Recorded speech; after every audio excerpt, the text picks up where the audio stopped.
باشه به خاطر رضایت. این میل بخیزین کل تا رو بغل کشی کنین بگوین شكرا يا ربي شكرا هديت قلبي شكرا نورت دربي شكرا شكرا يا رب شكرا يا ربي شكرا هديت قلبي شكرا نورت دربي شكرا شكرا يا رب شكرا يا رب يا منزل القرآن يا خالق الإنسان يا رب يا رحمن شكرا يا رب شكرا يا رب يا منزل القرآن يا خالق الإنسان يا رب يا رحمن شكرا يا رب شكرا يا ربي شكرا هديت قلبي شكرا نورت دربي شكرا شكرا يا رب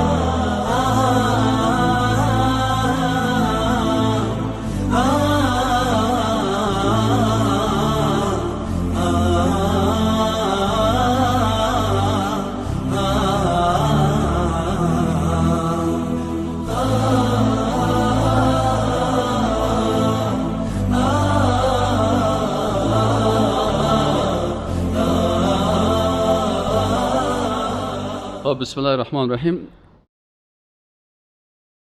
قد كفاني علم ربي من سؤالي واختياري فدعائي قاعده 15 چی از دلایل عقلی وجود خالق هم بفهمیم. اینمی قسم که به وجود خالق متعال هر آیت قرآن که از فکرتان باشه، هر آیت قرآن دلیل است به وجود خالق متعال و هر مخلوق دلیل است به وجود خالق متعال. و آیات قرآن بسیار زیاد است که شما آیات قرآن بخوانین الله متعال قدرت خود بیان میکنه و چیست که وجود خالق متعال آیات قرآن و احادیث ثابت میکنه. من فقط یک مثال براتون ذکر کردم به خاطر از اینکه کتاب گنجایش از این نداره که ما کل آیات جمع بکنیم.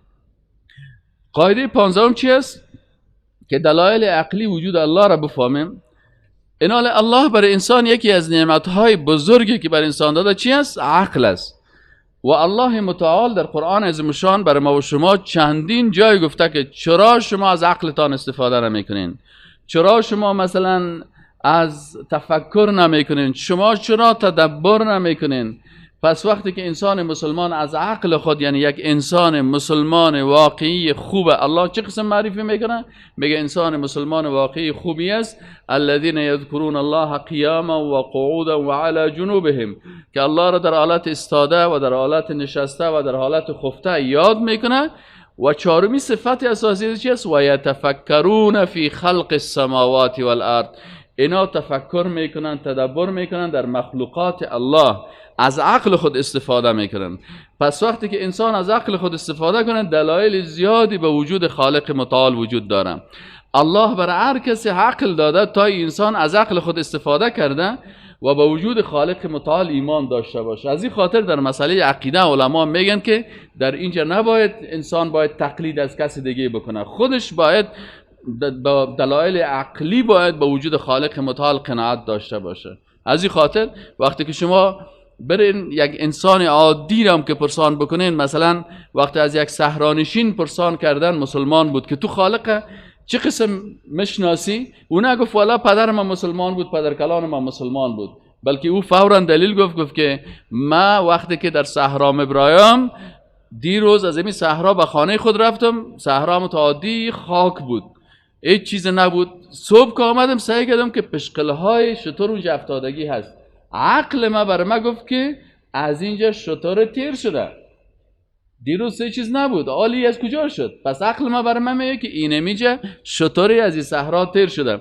وقتی دیروز من از اینجا رفتم دیدم در ما حول خانه ما و در صحرایی که من زندگی میکنم چاپ قدمی وجود نداشت، ولی صبح وقتی که آمدم دیدم که چاپ های قدم است و قدم انسان است و بر ما عقل ما گفت که اینمی قدم ها از این منطقه یک انسان تیر شدن. پس گفت وقتی که البعرة تدل علی البعیر، یک پشقل دلالت میکنه به شتر، چاپ قدم دلالت میکنه به چی؟ به یک انسانی که از این صحرا تیر شدن. پس این آسمان ها و زمین به چی دلالت میکنه؟ دلالت میکنه که خالق اینها را خلق کرده. پس من ایمان دارم امو خالقی که اینمی کور خلق کردن، اینمی صحرا را خلق کردن، اینمی شتر مرا خلق کرده، اینمی حیوانات خلق کرده، مرا خلق کرده. از این خاطر یک دکتر است میگه، یک عالم میگه امریکایی بود، دکتر زندانی، یک عالم یمنی هست، بسیار عالم خوب است. اگر شما کتابای از یا کستای از رو پیدا بکنین بشنوین، بسیار عالم خوب است. در وقت جهاد ضد روسا افغانستان هم آمده بودن، جهاد هم در افغانستان کردن و حال الحمدلله زنده هست، در یمن است. این میگه یک وقتی که یک عالم امریکایی شیشته بودم، میگه من پرسانش کردم، میگه من برش گفتم امیتر کی خلق کرده؟ میگه او گفت که ما تصادف فهمت آمدیم دیگه، من همه تا عادی هستم، هیچ مخالقی ندارم. میگه من گفتم خب بوتای چطور است؟ بوتایت میدن داره یا نداره؟ میگه گفت ها بوتای میدن چاینا، این ساخت چین است. این کامپیوترت گفت کامپیوتر میدن ژاپن. میگه من گفتم سبحان الله، تو از بوتایت هم که ذلیل هستی که بوتایت یک کس ساخته و تو هم تو به تر هیچ کس نساخته. میگه هم تو ایران مان دیگه جواب نداشت. پس هیچ چیز نیست. اینمی مایی که اگر شما سایل بکنین که چرا سرازیمی اسفنج مانده و چرا این ساختمان از کلش بر انسان دلیل میته که این یک کسی ساخته. و وقتی که شما این کامپیوتر را سایل میکنین و پروگرام هایچه سایل میکنین، عقل انسان 100% بر انسان میگه که اینمی چی هسته؟ ایره یک کسی ساخته. وقتی که ایره یک خالق با عظمت خلق کرده، ببخشید ایره وقتی که یک انسان جور کرده، حالا وقتی که سر یک انسان بیایم بدون شک وقتی که انسان سیل میکنه میفهمه که ایره خالق با عظمت خلق کرده. از این خاطر شما بیایم مثلا الله متعال از این خاطر ما و شما را وظیفه میته، میگه شما چی کنین؟ در وجود هر مخلوق باید چی کنین؟ تفکر و تدبر بکنین. خب حالا مثلا اگر این مخلوق الله هست، هر قسمت وجود مخلوق دلالت به چی است؟ به حکمت و علم خالق میکنه و به وجود خالق متعال. خب عقل انسان میگه که این چشم ازی چرا دیگه چقوری هست؟ والا اگه یک چشمش اینجا میبود یک چشم دیگه هم اینجا میبود، قرار هم اینجا ساد میبود، کل جای میدید، صحیح نه؟ اما این چشم در داخل ازی چخوری گذاشته شده است. چرا گذاشته شده در داخل جمجمه در اینجا؟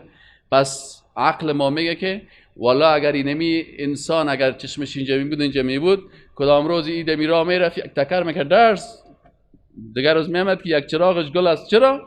میگفت والا سر مخورد. حالا چندین دفعه سر انسان در دیوال میخورن لکن چشم چی است؟ محفوظ است. خب عالمه میگه خب این چشم دیگه چخوری گذاشته شد. چرا؟ به اساس حکمت ذات عالم حکیمه که این مخلوق خدا دوست داره و میخواد که این مخلوقش باید چی باشه؟ چشمش آسیب پیدا نکنه. خب این خود شد در اینجا.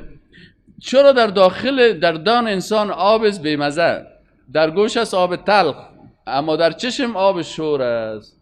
پس هر کدام از این دارای یک حکمت است. اگر آب از این انتقال پیدا میکرد یا تصادف میبود، اگر آب گوش از این دانش میبود چی میکرد؟ سیب میخورد تلخ برش میامد، پس مزه سیب نمیفهمید. پس چرا در چشم آب شور است؟ به خاطر که آب شور میگن آنتی بیوتیک دارن، ضد میکروب است، میکروب از بین میبره، میکروب اجازه نمیده که مثلا در اونجا جای بگیره. پس خالق متعال یک چشمه 24 ساعته کامپیوتری که همه خودش دقیق 24 ساعت در چشم انسان چی تولید میکنه؟ آب شور تولید میکنه. مجرده که یک خسک عادی در چشم داخل میشه، یا آب دیگه چشم هم تو شر از جریان میکنه تا که اونمو چیز از چشم چی شوه؟ خارج شوه. این آب شور در بین چشم انسان با این مهارت، صحیح نه؟ مردم مثلا همین مسائل کامپیوتری و اتوماتیک گپا حال ما و شما پیدا کردیم، اما 2 قرن پیش 3 قرن پیش کلمه اتومات کس نمیشناخت. اما چشم از همون وقت می قسم اتومات کار میکنه و این می قسم است که خالق متعال برای کجا هست واتر پمپ ازی؟ کجا هست مثلا یابی که برای چیز میشه، کجا هست مثلا. پس در داخل جسم یک انسان سعی کنین چندین فابریکه است، فابریکه آبسازی، فابریکه آب شور، فابریکه آب تلخ، فابریکه آب بیمزه در دان انسان، متوجه هستین؟ فابریکه گوشت سازی، فابریکه موی سازی، یعنی آنچه در عالم است در آدم است. چرا این ابروها ساخته شدن؟ انسان مسلمان باید همیشه حکمتش بفهمه که همین ابرو چرا هست. میگه به خاطر از این وقتی که سر تو عرق میکنه، یک وقت سعی کنی که همون چیز آب بسیار کثیف از موهای تو چی میشه، با عرق یک پا پایین میشه. اینجا الله مثل ناوا وارو ساخته که یک مقدارش که آمد این طرف میره، یک مقدار دیگه چی میشه این طرف میره. پس آبای گنده که از سر میه به اساس عرق و گرمی و گپا، این داخل چشم نمیشه. ابرو ببینید تصادف نیست، بلکه حتی ابرو به خاطر چی؟ هم به خاطر زیبایی چهره انسان که لقد خلقنا الانسان فی احسن تقویم، انسان زیبا خلق شده، و هم به خاطر ازی که مثل یک ناوه بام باشه که این آب نگذاره در چشم انسان. اگه کلی یرقا در چشم بره، یک وقت سعی کنی که کور میشی، چشمت پر از عرق میشه و چشمایت از بین رفته. باز اگر کدام قطره از آب میه، باز اینجا ناوگک های خرد به نام مژه الله متعال خلق کردن. پس این ناوگک های خرد چی میکنه؟ اگر کدام قطره تیر میشه، چی میکنه؟ پایین میرانه، نمیگذاره که در داخل چشم بره. و باز داخل چشم آب شور است. اینه میقسم هر قسمت از وجود خود اگر یک انسان فکر بکنه، میفهمه که خالق حکیم علیم قوی هست و او خالقی که باید با ما چقدر محبت داره و ما را چقدر دوست داشته و چقدر برای ما یک آناتومی و یک فیزیولوژی آناتومی و فیزیولوژی وجود انسان آمد منظم خلق کرده تا انسان بتونه 24 ساعت زندگی خوب داشته باشه. باز اونجا هست که الله متعال میگه و یتفکرون فی خلق السماوات والارض. وقتی انسان تفکر میکنه در خلقت آسمان ها و زمین و تفکر میکنه در وجود خود انسان، باز میگه ربنا. نتیجه چی میشه؟ نتیجهش یک عقیده قوی به وجود خالق متعال است که او چی است؟ ربنا ما خلقت هذا باطلا. پروردگارا هیچ چیز را باطل خلق نکردی. در خلقت هر کدام از این حکمت است. امروز شما مثلا اگر هندوستان برین، ما وقتی که هندوستان رفتم یک چیز عجیب غریبی را مثلا ما در هندوستان دیدم و این مشاهده میشه. مثلا شما وقتی که برین به هندوستان، خصوصا ما شما زیادتر مردم افغانستان یا هند میرن یا پاکستان میرن، در اونجا شما سوال کنین که امی هندوها برای هر عضو یک انسان یک قیمت گذاشتن. وقتی که میگه چشم ما میخوایم عملیات بکنه، برای یک قیمت خاص را میده. میخوای چشم جدید، حتی بر زانوها قیمت گذاشته. مثلا ریش سفیدا بسیاری وقتا زانوهایشان چی میشه؟ کار نمیکنه. برش میگه که 3 لک 3 لک از این زانوی، 3 لک هم از این زانوی دیگه. پس 2 تا زانوی تو که همیشه از او استفاده میکنی و یک روز شکرش نکردی، یک روز نگفتی پروردگارا الحمدلله به 2 تا زانوی خوب که برام دادی. وقتی که پیر شدی، ضعیف شدی، زانوایت کار نکند، باز رفتی 6 لک روپیه 2 دونه آینک زانو در پایایت ماندی، او هم اتو لق لق کده، تمام روز چربش کردی، باز میفهمی که او الله سبحان الله. پس ایناله قیمت گذاشتن بر زانوها، قیمت گذاشتن مثلا به گرده، این گرده 30 لک، این گرده دیگه 30 لک، سبحان الله. برای یک بطریگک قلب قیمت گذاشتن، قیمتشن چند هزار دلار برای هر قسمت. به یک دانه چی میگن به اصطلاح ما و شما و دیگه چیز میگن. خب مثلا ما و شما وقتی که یک نفر قلبش کدام همون چیزش بند باشه اسپرنگ میگن، ما و شما اسپرنگ میگیم. در حقیقت یک چیزه که سمات بسیار خردترک این یک اونمو رو تیر میکنه. این میره سبحان الله. شما سوال کنین برای اون نفر میگه که من اینمی اسپرنگ بفرمایید شما میشه اسپرنگ قلب تو رو میگه چی میکنم؟ میگه من این اسپرنگ قلب تو رو در 3 لک کلدار برات یک دونه اسپرنگ چی میکنم؟ وقتی که یکی انجیوگرافی است و یکی انجیوپلاستیک است، میگم من برات انجیوپلاستیک میکنم. خب وقتی که برش میگه چند 3 لک، این نفر برش زور میکنه که اون لالا او فلانی لالا پلیز هلپ می، لطفاً کتم کمک کن، لطفاً چیز کن. این یک سرک سوزن، این یک چیزه که امیر خیر از 2.5 لک بگی، او برش میگه نه نه نه برو ورقایش اوسو میپرتن. برو بخیر، ندارم که کرایم خلاص شده، کس قرض نمیتن. این حال فکر کو که تو به اندازه یک سر سوزن یا نوک سوزن یک چیزه که 3 لک میخری و بر از اون دو 16 دفعه عذر میکنی با او خالق متعال که قلب مکمل تو را که همه چیز از این تکمیل است بر تو داده، یک روز شکر از این کردی؟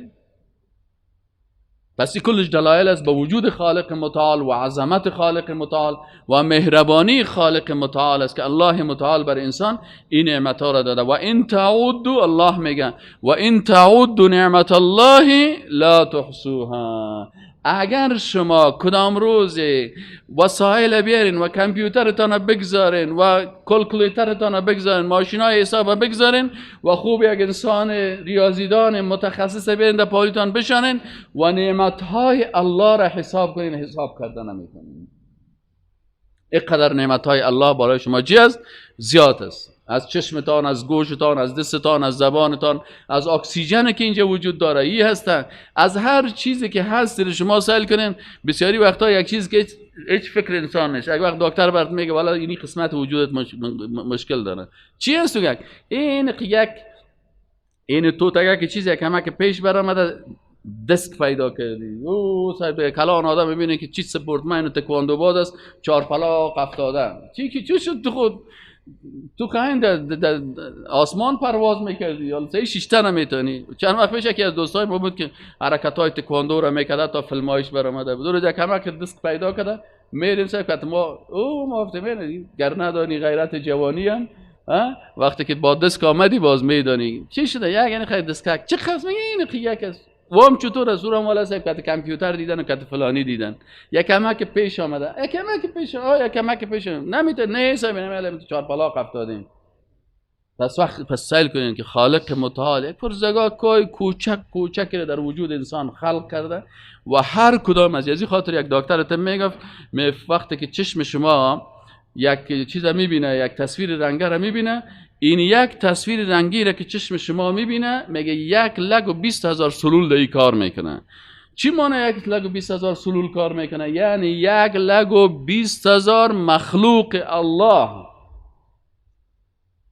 در چشم تو کار میکنه و الله این مخلوقات مزدور تو ساخته تو یک تصویر رنگی ببینی که سرخ است، سبز است، گلابی است، آبی است. پس چی باید بکنید؟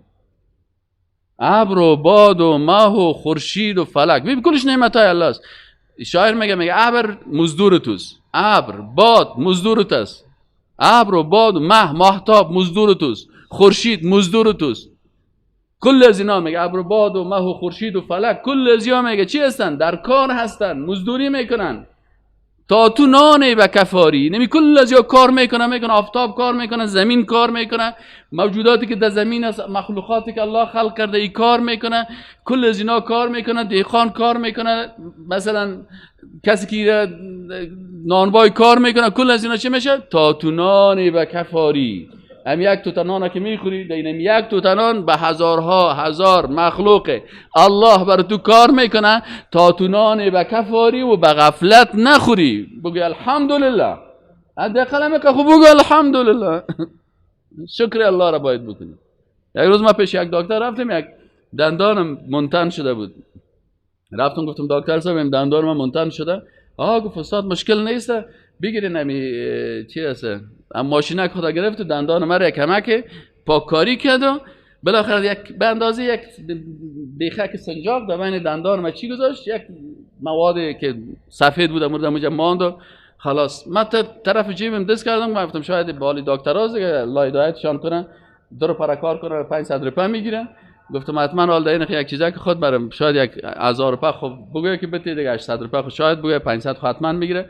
با طرف جیب دست بردم، دکتر گفت که نه استاد ابدا من شما را میشناسم، شما را احترام میکنم و چی میکنم، همین پیسه را نگرفت. خب گفتم دکتر صاحب نمیگیرین؟ نه گفت نه بگیرین. دکتر صاحب گفت نه خیر والا چقدر خوب، از 1000 روپیه پی شدم خانه تاباد. از همینجا پایین شدم، دکتر دیگه چون آدم بسیار خوب بود با اخلاق بود، حتی از ماینه خاری خود پایین شد، مرا این تا این پایین چیز کرد. خب من دیگه از این معاینه خانه از این تا پایینی که کردم من خداحافظی میکنم. من برای یک 10 دفعه تشکری کردم. تشکر دکتر صاحب، زنده باشین دکتر صاحب، الله شما را حفظ داشته باشه، و تشکر تا آخرین لحظه از این تشکر کردم. افتم خب موتر دست دادم، در موتر شیشتم. یک وقتی امی وجدانم تور خورد، وجدانم برام گفت که ای انسان غافل، او خالقی که 32 دندان تو را داد، یک روز شکرش نکردی.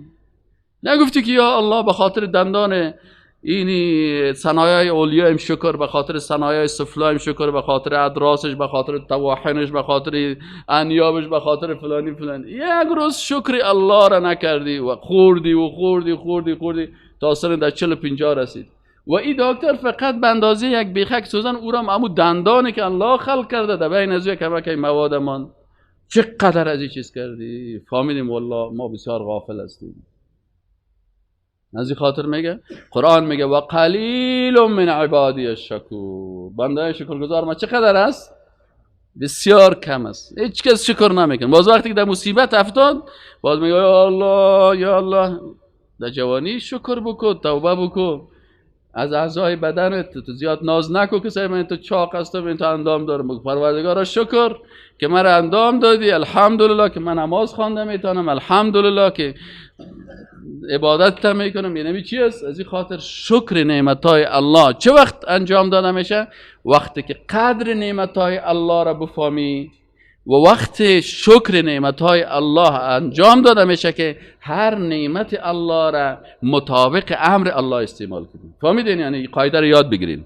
شکر نعمتهای الله را چه قسم باید میتونیم بکنیم؟ که اونمون نعمت مطابق امر الله استعمال کنی. وقتی که از چشمت مطابق امر الله استعمال میکنی، چشمت مطابق امر الله استعمال میکنی، تو شکر نعمت کردی. اگر از چشمت مخالف امر الله استفاده میکنی، کفران نعمت شده. شکر نعمتت افزون کند، کفر نعمت از کفت بیرون کند. از دست چه وقت شکرش میکنی؟ مطابق امر الله استعمال شد. از گوشت، این کسایی که در دنیا از گوش خود منفی استفاده میکنن و تمام روز موسیقی است و ساز است و بازی ملاهای آخر الزمان و ملاهای دروغگو باز برشان میخیزن، یستحلون الحر والحریر والخمر والمعازف، بازی علامات آخر الزمان بازی ها برشان میگه که زنام پروا نداره و مثلا قمار هم مشکل نداره و مثلا خمر هم مشکل نداره و ساز معازف چی معنی؟ موسیقی حلال میدانن. باز اینالی دیگه صاحب تمام روز گوشی در گوشش هست و موسیقی میشنوه.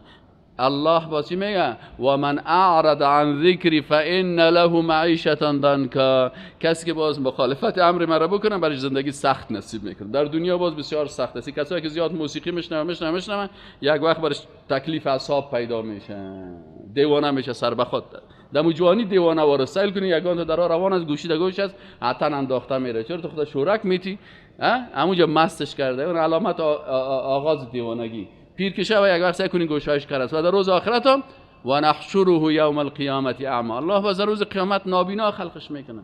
قال رب لم حشرتنی اعما، میگه یا الله چرا مرا نابینا خلق کردی و خود کنتم بصیرا، من خود چشم داشتم. الله كذلك اتتك آیاتنا فنسیتها و كذلك اليوم تنسى. تو الله را فراموش کردی، تو ما را فراموش کردی. الله میگه من برای چشم دادم گفتی که خودم پروفیسور هستم، من برای دست دادم خودت گفتی نه سر من خودم. وقتی که الله میگه كذلك اتتك آیاتنا، دلایل برات آمده بود فنسیتها، چی کردی؟ کدشه فراموش کردی. که چشم من خودم اندام دارم، خودم هستم، دیگه از خودم هست، از خودم متوجه هستی نه؟ الله میگه امروز چی شدی؟ فراموش هستی برای ما، من برای چشم نمیتونم، برو نال زورت بزن. و در روز قیامت شما میفهمید روز قیامت بسیار خطرناک روز است. حالا فعلا اون روز دکتر صاحب بر ما گفت، دکتر صاحب فدا محمد سعیدی گفت که همین آفتاب که از گفت از چیز انسان که 370 93 میلیون مایل آفتاب فعلا 93 میلیون مایل از زمین چی است؟ فاصله داره. 93 میلیون میل، ما شما میل میگیم، به انگلیسی مایل میگن، اون یک ذره کلمه انگلیسی چیز قوی از اون خاطر مایل میگن. این حال ما و شما فارسی عادی میل میگه مثلا 1 میل 2 میل 93 چی میلیون سعی کنید 93 میلیون میل از زمین چی داره؟ فاصله داره. اگر یکمه که درجه حرارت اینمیال 50 شوه کل ما و شما نفس ما میبراید. اگر 55 شوه خود دیگه زندگی کردن نمیتونیم، وضعیت ما خراب میشه. در روز قیامت اینمی آفتابه که 93 میلیون میل دور است. رسول الله صلی الله علیه و سلم میگه که اینمی آفتاب به اندازه 1 میل به فرق انسان نزدیک میشه. 1 میل صحیح شد نه؟ از 93 میلیون میگه چقدر؟ 1 میل. مغزا جوش میخوره. اما خالق متعال ذات رحمان رحیم است. کسایی که باز با الله هست، الله باز اونا رو چی میکنه؟ الله باز اونا رو از اینمی درجه حرارت چی میکنه؟ حفظ میکنه. یکی از درجه حرارت که حفظ میکنه چی هست؟ میگه و رجلان تحابا فی الله. دو مرد که چی داشته باشن؟ دو شخصی که یکی دیگه خدا به خاطر چی دوست داشته باشن؟ به خاطر الله. به خاطر پیسه‌داریش نه، به خاطر چهرهش نه، به خاطر جوانیش نه، به خاطر چوکیش نه، به خاطر چی؟ رضایت الله. بازیا زیر سایه چی می باشن؟ عرش الله. از این خاطر کسی را که دوست می داشته باشین به خاطر الله باید دوره چی کنی؟ باید دوره بگویی که من تو را احبک فی الله. برش بگویی که من تو را چی بگوین؟ احبک بگوین. ای شاگرد ماشاءالله خوب شاگرد هستین. احبک بگوین. احبک دوست دارم فی الله. یعنی تو را به دوست دارم به خاطر چی؟ به خاطر الله. و جان مقابل برش بگوی احبک الذی احببتنی فی. به خاطر اون ذاتی که مرا دوست داری امو ذات تو را دوست داشته باشه. احبک الذی بگوین. احبک الذی احببتنی فی. این اگر عربی گفتن نتونی فارسی هم بگین. سیست نه انشالله. این یک طایفه باز از اینجا تنها دیگه سایه نیست. در این روز تنها سایه عرش الله هست. یوم لا ظل الا ظله. پس در اونجا این 7 طایفه مردم می باشه. یک طایفهش است که مثلا من مثالش براتون گفتم که دو شخصی که یکی دیگه خود به خاطر چی دوست می داشته باشه؟ به خاطر رضایت الله. این میال بخیزین کلتون هم تو بغل کشی کنین بگوین شكرا يا ربي شكرا هديت قلبي شكرا نورت دربي شكرا شكرا يا رب شكرا يا ربي شكرا هديت قلبي شكرا نورت دربي شكرا شكرا يا رب شكرا يا رب يا منزل القرآن يا خالق الإنسان يا رب يا رحمن شكرا يا رب شكرا يا رب يا منزل القرآن يا خالق الإنسان يا رب يا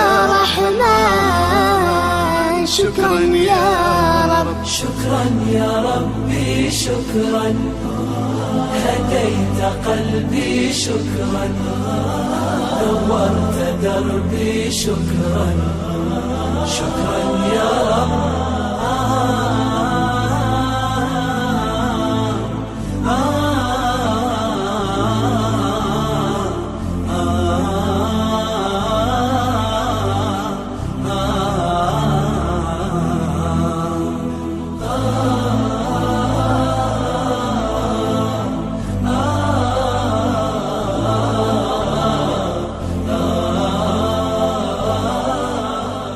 بسم الله الرحمن الرحیم.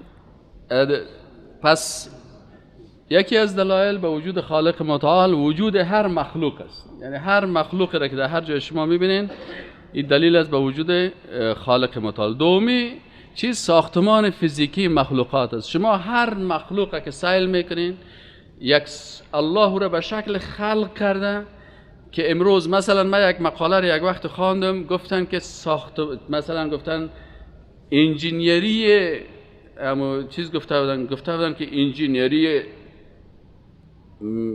پرندگان، در پرندگان گفته بود که انجینیر. یک دانشمند تونشه کرده بود، گفت که ما مثلا وقتی که 10 تا جت، 15 تا جت، 20 تا جت یا 40 تا جت گفت که در پرواز میتن، ساینسدانا بسیاری وقتا گفت یک جت با جت دیگه هم تو در هوا تکر میکنه و بسیاری تصویرایشان هست که همین جت ببینید تکت شده، میدان شده. یعنی ما بسیاری وقتا گفت نمیتونیم اضافه از 50 تا جت یا 60 تا جت یک مرتبه ای از یک میدان هوایی تا میدان هوایی دیگه چی بتیم.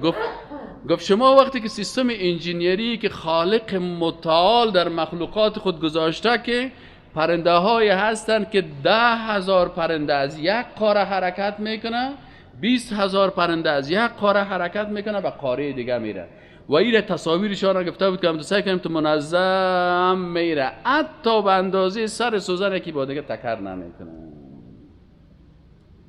و حتی گفتن که ما وقتی که طیاره ساخته میشه، همین ساختمان فیزیکی پرنده ها که هست این برای پرواز بسیار مناسب است. از خاطر شما بسیاری وقتا دیده باشید که طیاره را به شکل چی جور میکنن؟ به شکل بمبیرک جور میکنن. همین هلیکوپتر از بمبیرک گرفتن. متوجه هستین؟ طیارهای جت بسیاریشان سیل کنین، بعضی طیاره را همون ساختمانشان مثل باشا رو ساختن، مثل بعضی از پرنده ها ساختن که اونمو ساختمانی که است او را بر پرواز و به ایگپا بسیار. لکن با وجود از این گفت والله همون یک دانشمند بسیار ساینسدان قوی بود، گفت وقتی من مطابق رشته خود در خلقت مخلوقات نظر کردم، از نگاه انجینیری ساختمانی امی پرنده ها، گفت میگم من تعجب کردم به او خالقی که چند هزار پرنده حرکت میکنه از یک قاره تا به قاره دیگه و هیچ بینشان، اما تو یک سرک هوایی خالق بر از یا جور کرده و تو منظم هستن که میدونن ساختمان فیزیکی هر مخلوقه که شما سایل کنید.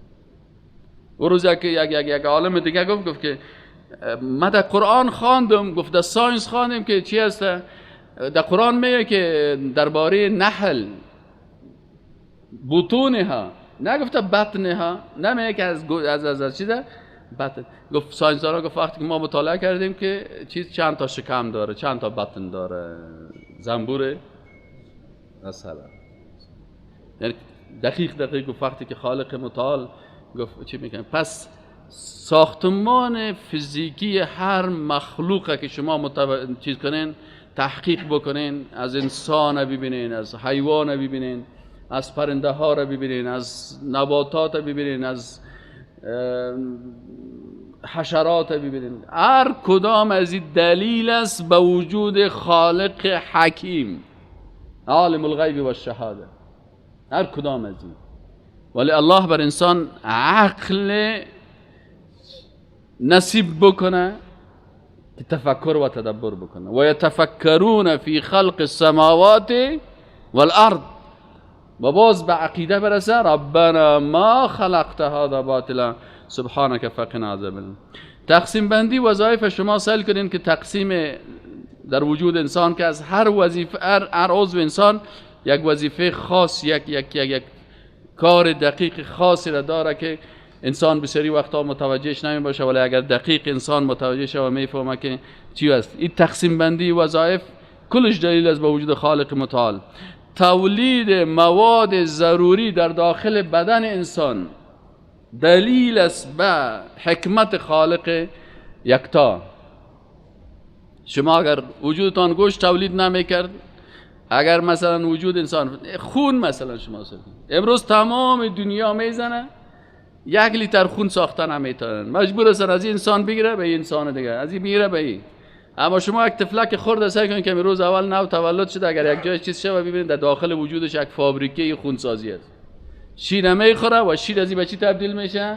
به خون تبدیل میشه. و در وجود هر انسان اگر شما برین یعنی حکمت قدرت الله را سعی کنین، رحمت الله را ببینین که اگر خون به پیسه می بود و از بازار مثل موتر واره که موتر تیل برش میخرینه، ولی بسیاری کسا موتر داره تیلش نداره، میگه موترش خریدم حالا تیلش چطور کنم؟ موتر خود قرار استاد کرده دیگان میمانی میکشه، دیگه روز سعی کنیم تا شهر دیگه پای پیاده روانه است. تو خود موتر داریم، او والا استاد گوش دانم تور نتی که موتر دارم، خال تیلش از کجا کنم؟ تیلش پوره کردن نمیتونم. اما اگر خون ما و تو، همین خون ما و تو کار چی میکنه؟ کار تیل میکنه.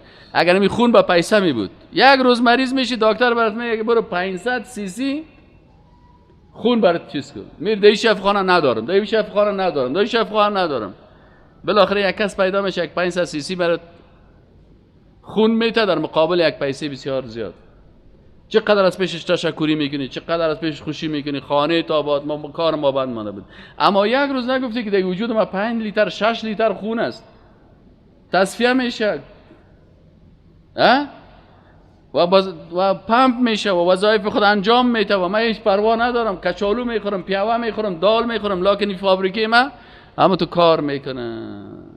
پس وظایفی که موادی که در داخل وجود انسان تولید میشه تمام از اینا دلیل هستن به وجود خالق یکتا. ترتیب و تنظیم تمامی جهان هستی که من پیشتر براتون شما گفتم که شما سعی کنید ترتیب و نظمی که در عالم هستی است که حتی سبب مسلمان شدن و ساینسدان شد. قوت بخشیدن به اشیای عاجز. بعضی اوقات انسان الله بر انسان نشان میده که تو چقدر خود قوی فکر میکنی، لکن بعضی اوقات یک مخلوق بسیار عاجز از ما تو که بسیار قوی هست. یک جوان کتمد یک جای روان بود، از زمستان بود، برف زیاد بود، بالا پوشا را پوشیدیم، جاکت ها را پوشیدیم، دستکش هاست و همه چیز هم روان هستیم در بین برف. این جوان دیگه خوب دیگه بسیار مغرور است. من خواستم که کمک متوجه بسازم که وطندار و قدر چیزم قوی نیستی دیگه. تیر میشدم اینجا یک جای سعی کنیم که یک مرغوی همی ددن دو دیگه که درجه حرارت تحت صفر است، قراری مرغوی او بازی میکنه. من برش پرسان کردم، گفتم ببخشید یک سوال از پیشت کنم؟ گفت سوال کنیم. من گفتم تو قوی هستی یا مرغوی؟ یه خوب دیگه تکواندو و کانفو و گپا دیگه خوب دیگه دی چیز نفتم. تو قوی هستی یا مرغوی؟ این کمی سعی کرد کالاک بگه من قوی هستم. خب من برش میگم خیلی بگه نه همین مرغوی واره یک دمیه خدا یک دفعه پرتو که میبینم تکواندویت. والا که سعی کرد سن خود سعی کرد گفت نه والا استاد مرغوی از مکه چی است؟ قوی هست. یعنی برگ درخت سعی کن از ساعت 8 بجه تا 5 بجه در زیر آفتاب قرار شورک میخوره که بری هم تو تر و تازه است. برو نه یک روز نمی زیر همی آفتاب یک 2 ساعت در سر درخت بشی. اگر 15 لیتر کربن تولید نکردی، عرقا را سیل کنی و چیزا را سیل کنی، یک روز تیر کرد که به یک چی گپ سر درد است و مصاحب کمرم درد میکنه، پایم درد میکنه، چطوره؟ این برگ هیچ وقت شکایت نمیکنه. یک برگ عاجز از صبح تا به شام در کجا هست؟ در زیر اینمی آفتاب است. پس کلش دلیل است به این که تو باید بفهمی که خالق قوی هست از ما و تو کرده که بر یک مخلوق بسیار عاجز توانایی میته که از ما و تو کرده بسیار چی هست؟ از ما و تو کرده هست. ولی خالق متعال امور بر ما و تو را باز کرامت داد، گفت تو ولقد کرمنا بنی آدم و تو را خلیفه در روی زمین ساخت تا اوامر الله را تطبیق بکنیم. خب رساندن غذا به مخلوقات بسیار ناتوان. بعضی اوقات از انسان وقتی که سیل میکنه که یک مخلوق ناتوانی را میبینی که ایران میمونی که سبحان الله ای از کجا میکنه، ای همین رزق خوده. یعنی اگه از نگاه عقلی انسان باشه باید این پرنده ها در زمستان باید کلش بمره دیگه. روی زمین یخ هم است، برف هم است، درخت هم کلش ختم است. نه پرنده ها چی میخورن؟ از نگاه عقلی که آدم سر می از این خاطر یک دانشمند چی میگه من خواستم همی رزاق بودن الله را که چه قسم الله رزاق است از نگاه ساینسی ثابت بکنم ببینیم که چطور است. میگه من در مخلوقات الله یک تحقیق ساینسی کردم، چه قسم پرنده ها، چه قسم حیوانات، غذاهای خدا چه قسمه. میگه یک چیز جالبه که من هیچ سر از او میگه هفته تحقیق کردم که عقل و علم و ساینس و تکنولوژی هیچ چیز برای من جواب گفتن نتوانست. میگه یک پرنده بود که در روی بحر چی میکرد؟ پرواز میکرد. میگه پرنده چند خصوصیت داشت که من نتوانستم که درک بکنم. میگه پرنده در سر بحر پرواز میکنه، مشکلش این است که این پرنده که در سر بحر پرواز میکنه دیگه جایی نیست، فقط در سر بحر است و این پرنده در آب شنا کردن هم میتونه و اوتو دیگه چه پنجال منجال هم نداره که یگان مایی رزم چیز چور کنه و بخوره. بیچاره پرنده بسیار عادی هست، یک نولک داره، در سر نولش یک دانه شاخک بالا داره، یک شاخک هم پایین داره و در سر بحر زندگی میکنه. میگه من پیش خود ایران بودم که خب این پرنده چی میخوره؟ این پرنده چی میخوره؟ میگه هر قدر که میگه عقل ما و ساینس و علم و این گپا را که این پرنده چی؟ گفت نتانستم. بالاخره گفت مجبور شدم که و این در سر بینی از یک دانه شاخ دراز اینجا و یک دانه شاخ دراز پایین در اینجا.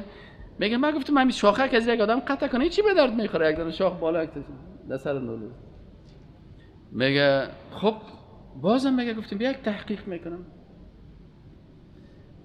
میگه کمراها را نصب کردیم در سر بحر که کمراها همی پرنده را چی کنه؟ لحظه به لحظه چی کنه؟ تعقیب کنه. میگه اگه وقتی پرنده را تعقیب بکرد و کرد دیگه سهل میکنم که قدرت الله این پرنده چی میکنه؟ غذای خود از کجا پیدا میکنه؟ میگه حالا تصویرها رو سهل میکنم که پرنده میره یک جایی است که نهنگ عادت داره وقتی که یک چیز را شکار میکنه میخوره، این نهنگ از این بحر دان خودتو باز میکنه، این قسم تنفس میکنه. این پرنده در نمی لحظه که همین نهنگ دان خود باز میکنه، این پرنده میره در این دان نهنگ میشینه، از قات دندانای از این گوشتایی که مانده میره خورده میره. خب این نهنگ چطوری دان خود بسته نمیکنه که ایره بخوره؟ ایران ماموتی یک لقمه کنه. میگه تا وقتی که در دان نهنگ شیشته می دو تا شاخکایی که است این مانع میشه، مثل چیز واره این نهنگ دیگه میمت دان خود گرفته که قاد کنه این شاخکا مثل سوزن رو دمیدان از این چخ میشه. میگی نمیتونه دان خود قاد کنه. فهمیدیم که سبحان الله، سبحان الخالق العظیم الحکیم، خالق با حکمتی که به خاطر رزق ازی دو تا در سر بینیش دو تا چیزی جور کرده، دو تا شاخک جور کرده و رزق ازی رو در کجا تعیین کرده؟ در بین دهان خطرناکترین مخلوق که نهنگ است. میشه میگم گفتم سبحان الله، الله ذات رزاق است. یک روز یک شاگرد خیس مرا گفت استاد شما یک آیت برشون میخوادم، گفتم فی السماء رزقکم و ما توعدون، رزق ما و شما در آسمان نوشته شده. وقتی که رزق در آسمان نوشته شده باشه نه که خوب یک گلاس شیر بخوری باز مثلا فله بخوری، در بین فله اصلا هم پرتی و او را پیش حاجی صاحب است و هم در پشت پرده در بین کلگی می از تو تقاضا میکنه میگه استاد تو بیا که من برات تو یک چیزی که لوکس برات بتم. در حقیقت رزق مرا الله همیشه فله نوشته کرده.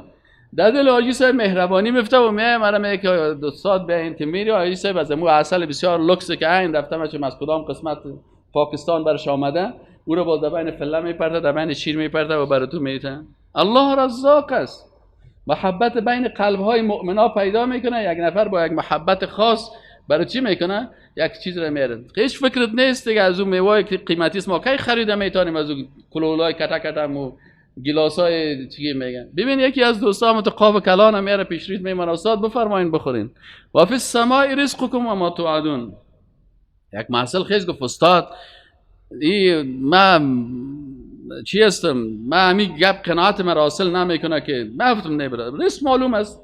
اگر نوشته بود که یک خروار در طول عمرت گوشت گوسفند بخور یک خروار میخوری، اگر دو خروار بخور دو خروار میخوری، نیم خروار بود نیم خروار، هر چیز معلوم است. چقدر برنج بخوری، چقدر گندم بخوری، چقدر آرد بخوری، چقدر کچالو بخوری، چقدر بخوری، کلش هست. نمیتونی که از رزق آنچه که الله برات نوشته کرده سرپیچی بکنی.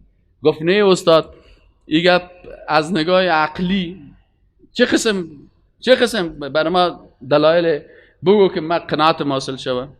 خب یک نفر پیسه دار است، هر روز گوشت میخوره، هر روز 3 کیلو 4 کیلو گوشت خورده میره، گوشت است. کارتنکی برش چی ملایی دمو زیره که خیمه خودم تو یک کارتن پت میکنه، هر روز صاحب خفتن هم ملایی میخوره و شب هم 3-4 قوطی رو میخوره. پس اما یک کسی دیگه فقیر از غریب از بیچاره کچالو خالی میخوره. ما گفتم بچه‌م او کسی که پیسه دار است که گوشت زیاد میخوره تو دمی زندگی برو کشان سهل کو. اکثرا پیسه دارا بعد از سن 40 سالگی دکترها برش میگه که پیسه داری که گوشت بخوری خود نخوری که کلسترولت بلند است، تریگلیسیرید داری میکشیته. این حال بسیاری وقتا سعی کنیم پیسه دار قرار پیش روش گوشتا ماندگی از ترس خوردن نمیتونه. چرا خوردن نمیتونه؟ رزق گوشت خدا خلاص کرد. حال رزق گوشت خدا خلاص کرد. دکتر برش میگه که ختم پیسه دارم. میگه پیسه داری نخوری. قرار لق لق سایل میکنه چه استاد من خود گوشت خوردن نمیتونم. خب اما غریب است که 80 سالگی اما تو ران گوسفند زده میره، کم کم خورده. چی خورده؟ رزقش بانده. قرار بیغم از خورده میره. بش میره آجی صاحب چی میکنی؟ کاکا چی میکنی؟ بیچاره از غریبی اجام رفتن نتانسته. هیچ من صاحب دنبه خورده نمیتونم. بر تو دنباره بره من سیز نه. پس وقتی که رزقت ختم شد دکتر برات میگه دیگه گوشت نخوری. برنجت ختم شد میگه دیگه برنج نخوری. پیشوت غوری پلاو ماندگیس خوردن نمیتونی. اما فقیر خورده میره. اینمی قسم آهسته آهسته آهسته آهسته تا یک زمانش سر خودم چه قسم تطبیق شده. یک وقت در منطقه ما، در اون منطقه که ما میرفتیم به حساب منطقه پدری ما میرفتیم اونجا، در اون منطقه مردم غریب بودن، کلگی همی جواری میخوردن. عادتا به حساب غریبی جواری میخورد، ارزان بود. ما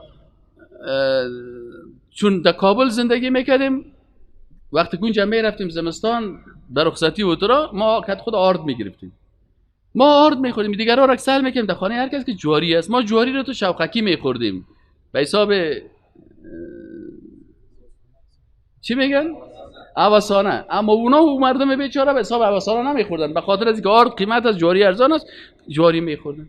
ولی من دایمی قوم یک نسب دارم، همینجا زندگی کردیم. خب نخوردیم جواری یگان وقت دیگه وقت شد دکتر رفتم. دکتر برای گفت استاد اگه میخوای که از این تکلیفت خلاص شوی یک چند سیر جواری بخر. ما گفتم بو رزق ده که برای من الله نوشته کرده بود که من باید چند بورجی جواری بخورم، او را در اول نخوردم. آره در آخر عمر من مجبور هستم چون از این منطقه هستم. بچهای کاکا و بچهای ما دیگه جواری خوردن. میگه تو مفتت زدی؟ آره صاحب دکتر به زور سر چی میخره. این از لوگر چی خواستیم؟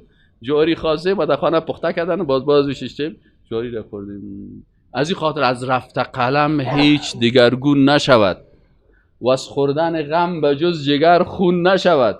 گر در همه عمر خیش خونابه خوری یک ذره از آن چه هست افزون نشود. الله ذات رزاق است. وقتی که این مخلوقات سیل کنین در هر کدام شما، یعنی بر انسان به هزارها دلیل است که آنچه که الله برات مقدر کرده او را نمیتونی تغییر بدی. یک وقت ما دیگه کی رفتم در خانه ما شوله پخته. گفتم شب چی پخته؟ گفتم شوله. ما گفتم شب خب من شوله نمیخورم. نمیخوری؟ من گفتم نه نمیخورم. خلاص گفت که نمیخوری برو بیرون هر چی که میخوری. یک استاد بود همسایه ما هر وقت مرا میگفت که استاد همین شما هیچ وقت خانه ما نمیاین، روابطتان کم است، چطور است؟ چرا است؟ یک وقت بیاین بشین میمانی. ما گفتم بیایم امشب خود خانه ما شوله است، همین شوله را بیا میریم خانه از میخوام مردکه پیسه دار است خوب است خوشحالم میشه. در خانه از میریم چی میکنم؟ شوله نمیخورم یک چیز دیگه میخورم. در این دروازه از رو که تق تق کردم که استاد که این بر السلام علیکم استاد ماندار ماشین خوب هستن. در این جندیان بغل کشی از این دالیز بوی آمد که دیدم بوی شوله است. بیا این استاد نفتم نه قربان فقط یک پرسان هم خوب است انسانتان خوب است نمی داخل رفتم نه جزاک الله خیرا. در موترش اجتماعی رفتم خیرخانه دیگه یکی از دوستای ما بود که وا خوب دیگه زندگیشان جور است و خوب مالدار هستن و خوب خانه دارن و تجارت دارن فلانی دارن. رفتم در خانه ازم مفتم بیا گمش که خانه ازم میره واسه شوله خم شو نمیخورم. خب رفتم صاحب مردکه چی است شام که شد نماز خواندیم گفت استاد همین نان اول بیارم یا چای گپار؟ مفتم نه نان بیار که من گشنه هستم. دسترخوان که اوار کرد که تجار میلیونر صاحب شوله. پس آن گفتم یا الله چیزی که تو مقدر کردیم ولی اگر تقدیر داده داره که اگر در لندن هم برم اینمی شوله سرم چی میشه؟ خوردم شش تا من شوله که خوردم پرده مکدم. این حال گفت سر چی است که چیزی که الله برات مقدر کرده باشه مقرر کرده باشه او رو تغییر داده نمیتونه. از این خاطر میگه و فی السماء رزقکم و ما توعدون. رزقتان در آسمان ها چی شده؟ تو فقط نمیقدر کو که همین رزقت حلال بساز، از چال، از فریب، از حرام خوری، از مکر، از این گپا خدا نجات. از مرگ خود بترس که تنها روی بگور، با منکر و نکیر جوابت دادنیست. چون حضرت رسول خدا در جهان نماند، چون حضرت رسول خدا در جهان نماند، کس را چه اعتبار که بنابود بودنیست. از گوش خویش مشنوی که آن فلان نماند، در گوش دیگران خبرت هم رسیدنیست. این نام